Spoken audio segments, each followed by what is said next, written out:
2024, August 12, Monday, North Korea cyber attacks.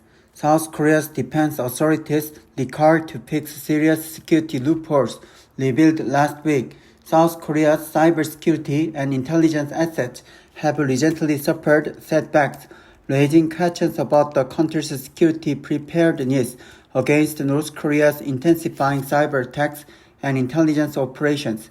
The worrisome problem is that South Korean authorities are trying to minimize the scale and depth of the latest security breaches rather than taking steps to fix the apparent loopholes at the time when North Korea is ratcheting up its cyber and surveillance offensive.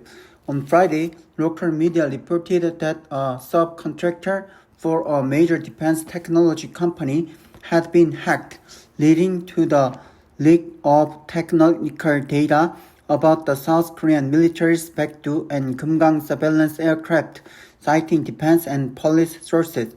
South Korea's military introduced the Baekdu reconnaissance aircraft as a key surveillance asset of the Air Force, naming it for its wide coverage of Mountain Baekdu in North Korea. The Kumgang reconnaissance aircraft is also part of the country's reconnaissance assets designed to monitor threats from North Korea, especially military activities near the border. South Korean officials suspect that Pyongyang orchestrated the hacking of the company that produces operation and maintenance manuals for military equipment, reflecting its renewed cyber attack focus on small subcontractors whose security level tends to be relatively lower than big manufacturers. Investigations are now underway into recent hacking attempts targeting other subcontractors of defense companies that work for the Defense Acquisition Program Administration, South Korea's state procurement agency.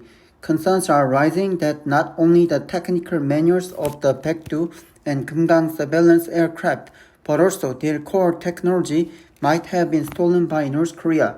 But the DAPA said Friday that the general operation and maintenance and operation manuals have been hacked, but whether core technology has been leaked is yet to be determined.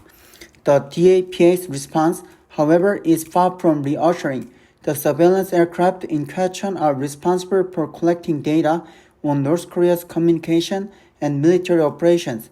If their operation manuals indeed end up in the hands of North Korea's military, it cannot be ruled out that Pyongyang may be able to find a way to bypass or compromise source area intelligence operations.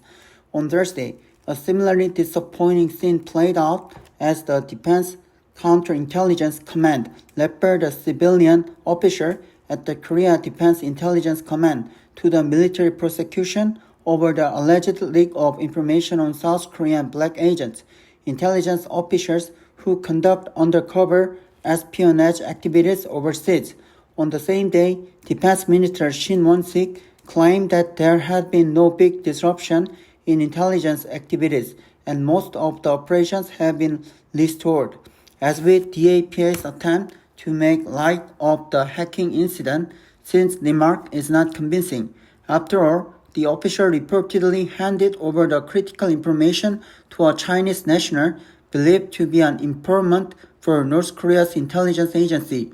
The security breach of defense technology and information was not limited to aerial surveillance and black agents. On Wednesday, the police said it referred the case involving former workers at the subcontractor to the prosecution on the charge of stealing and attempting to leak confidential documents about the K2, the main battle tank of the South Korean army equipped with the latest technologies. The embarrassing incidents making headlines last week are clearly a warning signal about the problems with the South Korean defense and military authorities in dealing with the threats from North Korea. Since early this year, North Korea has been staging more aggressive cyber attacks to steal South Korea's defense technology. The South Korean government and defense authorities must take recent intelligence leaks and North Korea's cyber attacks more seriously and take action to fix gaping security loopholes.